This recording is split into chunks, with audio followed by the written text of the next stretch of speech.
안녕하세요. 한준TV 시청자 여러분. 2024년 갑진년 새해 복 많이 받으시기 바랍니다.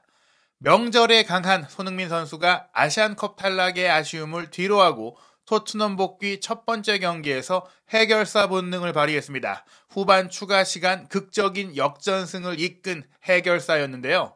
브라이튼 앤 호브 알비온과 2023-2024 시즌 프리미어리그 24라운드 홈 경기에서 교체로 출전해 후반 추가 시간에 터진 극적인 역전 결승골을 어시스트했습니다.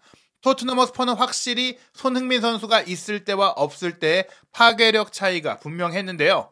극적인 승리로 올 시즌 프리미어리그 우승 도전 가능성을 살린 토트넘, 이날 경기력은 어땠는지, 손흥민 선수의 교체 투입 후 플레이는 어땠는지 주요 장면을 통해서 분석해드리도록 하겠습니다. 토트넘이 손흥민 선수의 역전 결승골 어시스트로 브라이튼의 2대1로 승리했는데요. 같은 날 많은 경기들이 있었죠. 먼저 디펜딩 챔피언인 맨체스터 시티가 엘링 홀란 선수의 멀티골 속에 에버튼의 2대0 완승을 거뒀고요. 풀럼은 본머스의 3대1 승리, 그리고 선두 리버풀이 번리의 3대1 승리를 거뒀고, 승격팀 간 맞대결에서는 이변이 벌어졌습니다. 최근 좋은 기세를 보이던 루턴 타운이 홈에서 셰필드 유나이티드의 1대3으로 완패를 당했습니다. 황희찬 선수가 종아리 부상으로 결장했고, 김지수 선수도 명단에서 제외된 가운데 울버햄튼과 브렌트포드의 경기에서는 또 한 번 아이반 토니의 골이 터지며 브렌트포드가 2대0으로 울버햄프턴에 승리했고요. 그리고 토트넘이 브라이튼의 2대1로 승리했습니다. 리버풀이 승점 54점으로 선두를 지키고 있는 가운데 맨시티가 한 경기를 덜 치른 시점에 52점으로 바짝 추격하고 있고 자력으로 선두 탈환이 가능한 흐름을 만들고 있습니다. 무엇보다 케빈 더브라이너 선수가 부상에서 복귀한 이후에 경기력이 확실히 좋아지고 있는데요. 이 경기도 더브라이너의 스루패스에 이은 홀란 선수의 골이 먼저 터졌죠. 아직 아스널이 24라운드 일정을 치르지 않은 가운데 토트넘은 이번 경기 승리로 승점 47점, 4위로 일시적으로 올라왔습니다. 에스턴 빌라도 아직 24라운드 경기를 치르지 않았기 때문인데 아스널, 토트넘, 에스턴 빌라의 승점 경쟁이 굉장히 치열한 상태고요. 맨유가 승점 38점으로 6위, 브라이튼이 토트넘과의 경기에 패배하면서 승점 35점에 멈추며 8위를 유지하고 있는데 아직 경기를 치르지 않은 뉴캐슬이 만약 24라운드에 승리할 경우에는 브라이튼의 순위는 9위까지 떨어질 수 있습니다. 그리고 같은 시간 열린 2023 카타르 아시안컵의 결승전에서는 카타르가 요르단을 꺾고 2연속 우승을 차지했습니다. 토트넘의 이날 경기 선발 명단은 손흥민 선수의 출전 여부에 많은 관심들이 있었는데요. 경기 하루 전에 있었던 엔지 포스테코글루 감독의 기자회견에서 손흥민 선수는 뛰고 싶어하고 뛸 수 있는 몸 상태를 갖추고 있다라고 밝혔습니다. 본인의 의지와 의욕, 힘든 대회를 좀 풀타임으로 아주 체력적으로 힘들게 소진되면서 치렀음에도 불구하고 잘 돌아왔다라고 이야기를 했죠. 김민재 선수 같은 경우에는 요르단과 준결승전에 경고 누적 징계로 뛰지 않았기 때문에 어느 정도 체력 부담이 없는 상태다 보니까 바이에른 뮌헨과 레버쿠젠의 경기 명단에 포함이 됐지만 루이스 엔리케 파리 생제르맹 감독은 이강인 선수에게 이번 주말까지 휴식을 줬고, 말씀드린 황희찬 선수도 종아리 부상을 좀 입으면서 이번 라운드는 이제 쉬게 됐거든요. 손흥민 선수는 가장 치열한 일정을 아시안컵에서 소화하고도 브라이튼과의 경기에 명단에 포함이 됐고 선발 출전하지는 않았습니다. 이날 선발 공격진은 베르너, 히샬리송, 클루셉스키로 구성이 됐고 미드필드 라인에 메디슨, 벤탄쿠르, 사르, 포백 라인에 우도기, 반더벤, 로메로, 포로가 구성됐고 비카리오가 골문을 지켰는데요. 손흥민 선수는 존슨, 비수마 등과 함께 벤치에서 후반 출격을 준비했습니다. 브라이튼 같은 경우에는 이날 징계로 인해 로베르토 데체르비 감독이 벤치를 지키지 못한 가운데 수석 코치가 팀을 지휘했는데요. 미토마 선수 역시 일본이 아시안컵에서 조기 탈락한 이후 브라이튼에 돌아와 이날 경기 선발 출전했고 데니 웰백이 최전방 공격수로 또 오른쪽에 부원하너티가 배치된 4-3-3으로 경기했습니다. 미드필드 라인의 베테랑 렐라나와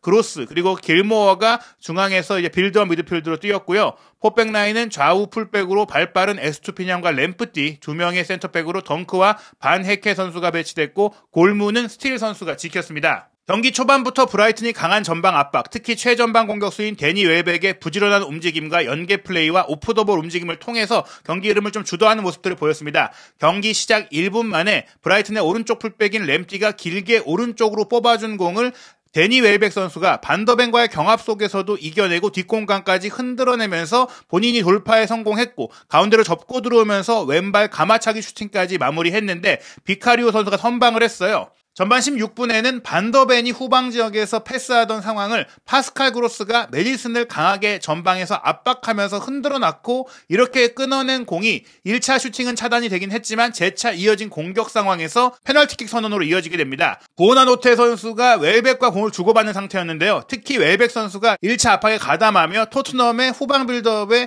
균열을 만든 것에 이어서 또 좋은 위치를 선점해주면서 토트넘 수비수들 사이에서 백힐 패스를 보나노테에게 내주고, 그리고 다시 또 이 패스를 이어받은 다음에 사르 선수를 제치고 이제 나가는 상태에서 반더벤 선수의 다리에 걸려 넘어진 상황이 됐어요. 볼 컨트롤의 세밀함까지 보이다 보니까 경기 초반 한 15분까지는 확실히 데니 웰백 선수의 전방에서의 부지런함이 많이 눈에 띄었거든요. 이렇게 데니 웰백이 얻어낸 페널티킥을 전반 17분에 파스칼 그로스가 깔끔하게 성공시키면서 브라이튼이 1대0으로 앞서 나갔습니다.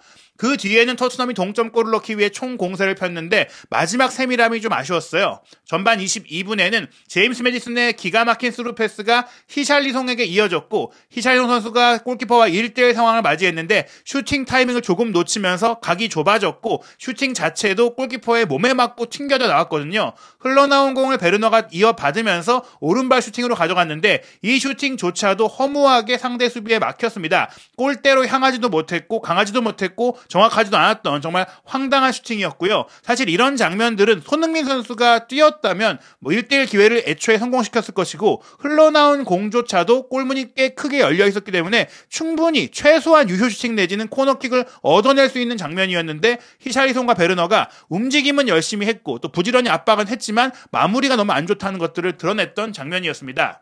이후에도 이런 플레이가 굉장히 자주 나왔는데요. 전반 26분에는 히샬리송 선수가 수비를 몰아놓은 상태에서 반대편 측면 공간으로 빠져들던 메디슨을 향해서 좋은 스루 패스를 보냈고, 여기서 메디슨 선수가 문전까지 진입해서 오른발 가마차기 슈팅을 시도한 것은 아슬아슬하게 골포스트를 빗나가고 말았습니다. 부상에서 복귀한 이후 꾸준히 출전하고 있는 메디슨인데 아직 경기 감각이라든지 순발력이라든지 피지컬이라든지 정밀성이 조금 완전히 회복되지 않은 메디슨의 모습이었는데요. 이러한 가운데 전반 29분 또 한 번 데니 웰백의 강한 압박으로 토트넘의 후방이 흔들렸습니다.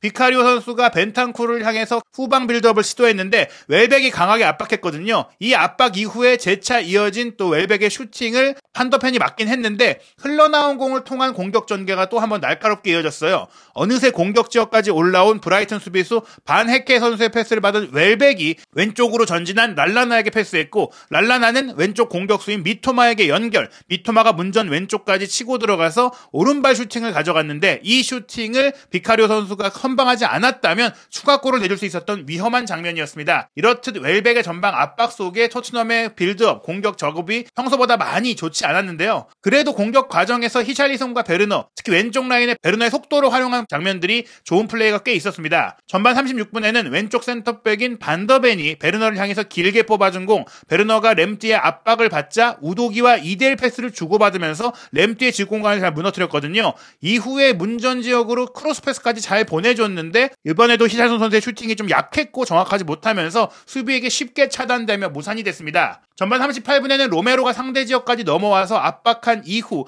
이 공을 히샬리송이 이어받아서 오른쪽 뒷공간으로 뛰어들어가던 쿠루세프스키에게 잘 밀어줬습니다. 이날 경기 히샬리송 선수가 문전에서 마무리 능력은 좋지 않았지만 이 선으로 내려와서 버텨주고 피딩해주고 스크린 플레이 해주고 또 공을 뿌려주는 플레이들은 나쁘지 않았거든요. 하지만 어떤 선수든지 문전으로 진입했을 때 슈팅 타이밍과 정확성이 부족했는데요. 쿠루세프스키도 히샬리송의 패스를 받아서 문전 우측으로 침투해 들어갈 때 두 명의 수비 사이에 에워싸인 가운데 어떻게든 슈팅을 가져가 봤지만 이렇게 어떻게든 가져가려고 하다 보니까 세지도 못했고 정확하지도 못하면서 골키퍼에게 막혔어요. 빠르게 반대편의 베르너에게 넘겨주던지 아니면 조금 더 빠른 타이밍의 슈팅을 가져가 줬어야 하는데 각이 이미 없어진 상태에서 시야가 확보되지 못하면서 좋은 기회를 또 한 번 놓쳤던 토트넘이었습니다. 전반 41분에도 로메로가 높이 올라와서 브라이튼의 예봉을 차단하면서 쇼트 카운터를 통해 토트넘이 기회를 만들었는데요. 이번에는 로메로의 압박에 이은 메디슨의 패스를 받은 히샬리송이 문전 우측으로 빠져 들어가면서 수비 뒷공간을 잠식했는데 또 한 번 슈팅 타이밍이 좋지 않았어요. 슈팅이 조금 늦게 나오면서 수비에 걸리며 기회가 무산이 됐고요. 44분에는 에스투피런의 백패스를 히샬리송이 가로채면서 빠른 역습 기회를 맞이했는데 여기서 왼쪽으로 뛰어들어가는 메디슨을 향해 히샬리송 선수의 선수의 패스 타이밍이 늦었습니다. 조금은 빨리 줬어야지 상대 수비가 이제 뒷걸음칠 상황에서 슈팅 공간을 맞이할 수 있었는데 이미 수비가 다 내려온 상태에서 또 슈팅을 하기 어렵게 공간이 차단된 상태에서 패스가 들어가다 보니까 결국에는 메디슨 선수가 공을 잡긴 했는데 이 슈팅 시도가 수비에게 쉽게 차단되고 말았습니다. 공격 시도는 많았지만 날카로운 장면들이 많지 않았던 토트넘인데요. 전반전 토트넘이 53%의 볼 점유율, 슈팅 숫자 7대4로 앞섰지만 유효 슈팅은 브라이튼의 3대2로 밀렸고 무엇보다 기대 득점 값에 있어서도 토트넘이 0.79골, 브라이튼이 0.96골이었거든요. 물론 페널티킥이 포함되어 있기 때문에 기대 득점 값이 높아진 것이라고 볼 수도 있겠지만 브라이튼 역시 빅찬스가 하나 있었는데 이를 성공시키지 못했고 토트넘 같은 경우에는 두 번의 빅찬스를 모두 놓치는 등 문전에서의 효율성이 크게 떨어지는 플레이를 보였습니다. 후반전을 앞두고 손흥민 선수가 몸을 푸는 모습이 포착이 됐는데요. 후반 시작 직후에는 교체 카드가 없었어요. 여전히 베르너 선수가 왼쪽 측면을 기반으로 기회를 만들었는데 54분에 단독 돌파로 두세 명의 브라이튼 수비를 흔들어내고 오른발 슈팅까지 가져갔지만 이 슈팅 역시 힘없이 골대 옆으로 허무하게 빗나가면서 베르너의 문제는 역시 결정력에 있다는 것이 드러났습니다. 1대0 리드 상황 속에서 브라이튼은 후반전 초반에 공격이 잘 풀리지 않았는데요. 57분에 지친 렐라나를 빼고 날카로운 공격력을 갖추고 있는 안수 파티를 투입했고 이 안수 파티의 투입으로 인해 브라이튼의 공격도 매서워졌습니다. 한편 58분에는 쿨루셉스키가 오른쪽 측면을 파고들어 연결한 크로스 패스를 수비가 차단한 이후 흘러나온 공을 사르 선수가 그대로 슈팅으로 가져가면서 후반 공세의 포문을 또 한번 이어갔는데요. 역시나 이 슈팅도 수비의 육탄 방어에 막히고 말았습니다. 이러한 가운데 손흥민 선수가 몸을 풀고 교체 투입을 준비하면서 사이드라인에 서 있었는데 동점골이 터졌습니다. 어떻게 보면 손흥민 선수의 투입을 지시한 것만으로도 브라이튼의 수비가 흔들리는 게 아니냐라는 생각이 들 정도였는데요. 60분이었어요. 벤탄쿠르 선수가 오른쪽 사이드로 크게 벌려있던 쿨루셉스키 선수에게 패스를 넘겨줬고 이 상황에서 쿨루셉스키 선수가 오른쪽 하프 스페이스에서 침투에 들어가던 사르 선수를 보고 날카로운 대각선 스루 패스를 연결하며 상대의 수비 조직을 대각으로 무너뜨렸습니다. 이 패스를 받은 사르 선수가 문전 우측 깊숙이 들어가서 히샬리송을 보고 컷백을 줬는데 이 컷백이 상대 수비의 육탄 방어에 차단이 됐거든요. 덩크 선수의 몸에 맞았는데 맞고 나서 또 하필이면 골대를 맞췄어요. 이게 자책골로 들어갈 수도 있는 상황이었는데 골대를 맞고 또 그 공이 운 좋게도 사르 선수 앞으로 떨어지면서 사르 선수가 흘러나온 공을 빈 골문에 침착한 왼발 슈팅으로 밀어넣으면서 1대1의 동점이 됐습니다. 그리고 동점과 함께 63분 포스테콜로 감독이 3명의 선수를 바꿨는데요. 결정력이 좋지 않았던 베르너, 이날 몸 상태가 좋지 않아 보였던 벤탄쿠르, 그리고 공격 타이밍을 놓치던 쿨루셉스키를 빼고 속도감이 좋은 손흥민, 존슨의 중앙 미드필더 비수마를 투입했습니다. 그리고 이 교체 투입과 함께 특히 손흥민 선수가 들어감과 함께 이선의 파괴력이 높아졌는데요. 65분에 손흥민 선수가 중앙 지역에서 공을 잡아서 홀로 몰고 올라간 이후 오른쪽 수비 뒷공간으로 뛰어들어가는 브레넌 존슨에게 스루 패스를 잘 밀어줬거든요. 하지만 아쉽게도 브레넌 존슨의 슈팅도 골키퍼의 정면으로 이어지고 말았습니다. 브라이튼 역시 동점골을 허용했기 때문에 공격의 고삐를 당겼는데요. 77분에는 그로스의 전진 패스를 받은 미토마가 문전 왼쪽으로 파고든 이후 내준 컷백을 안수 파티가 돌려놓는 슈팅으로 연결했지만 아슬아슬하게 골대 옆으로 빗나갔습니다. 토트넘이 다시 한번 리드를 내줄 수 있었던 위험한 상황이었고요. 78분에도 미토마가 왼쪽 사이드에서 단독 돌파로 공을 몰고 올라간 이후 연결해준 패스를 파티가 반대편으로 넘겨줬고 부어너노트의 슈팅까지 나왔지만 반더벤 선수가 몸을 던져서 막아냈습니다. 브라이튼의 공격이 강화되고 또 토트넘의 선수들이 후반전에 체력적으로 어려움을 겪자 포스테콜루 감독이 81분에 사르와 우도기를 빼고 호이비에르와 데이비스를 투입했는데 이 투입으로 인해 세밀함은 조금 떨어졌지만 수비적으로는 안정감을 찾게 됐습니다. 이에 맞춰서 브라이튼도 83분에 2명의 선수를 바꿨는데요. 부오나노테를 빼고 펠트만을 투입하며 수비를 강화했고 웰백을 빼고 퍼거슨을 투입하면서 결정력 높은 공격 자원을 투입했습니다. 이러한 가운데 후반 추가 시간 1분에는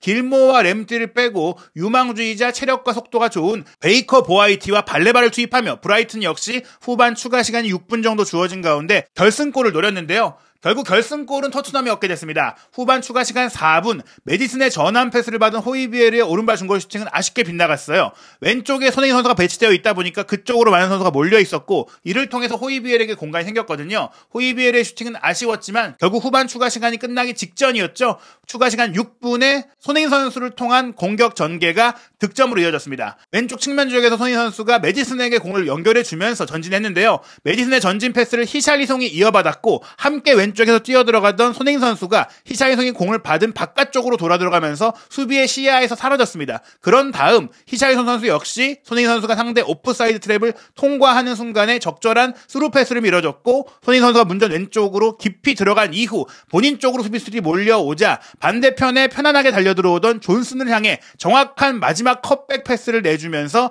그냥 밀어넣기만 하면 되는 밥상을 차려준 슈퍼 어시스트를 만들어줬고, 브레넌 존슨도 이 패스를 침착하게 마무리하며 토트넘의 2대1 역전골을 터뜨렸습니다. 이 경기를 이기지 못했다면 솔직히 토트넘의 우승 가능성은 사실상 사라진다. 챔피언스리그 진출권 경쟁에서도 주도권을 잡기가 어려운 상황이었는데, 손흥민 선수의 교체 투입과 극적인 역전 결승골 어시스트를 통해서 토트넘이 후반기에 기대감과 희망을 이어갈 수 있게 됐습니다. 2월에는 토트넘의 경기가 많이 남지 않았습니다. 바로 다음 주인 2월 18일 일요일 0시에 울버햄튼 원더러스와 프리미어리그 25라운드 홈 경기를 치르게 되는데요. 황희찬 선수의 종아리 부상 상태에 따라서 한국인 선수 간의 맞대결이 성사될지도 상황을 살펴봐야 할 것 같습니다. 토트넘은 첼시와 런던 더비가 예정되어 있었지만 첼시가 카라바오컵 결승에 진출했기 때문에 이 경기가 재조정될 예정이다 보니까 언제 경기를 치를지는 미지수이고요. 확실한 토트넘의 다음 경기는 3월로 넘어갑니다. 3월 3일 일요일 0시 크리스탈 팰리스와 홈 경기를 앞두고 있고, 3월에는 에스턴 빌라, 풀럼, 루턴 타운 등과의 경기가 이어집니다.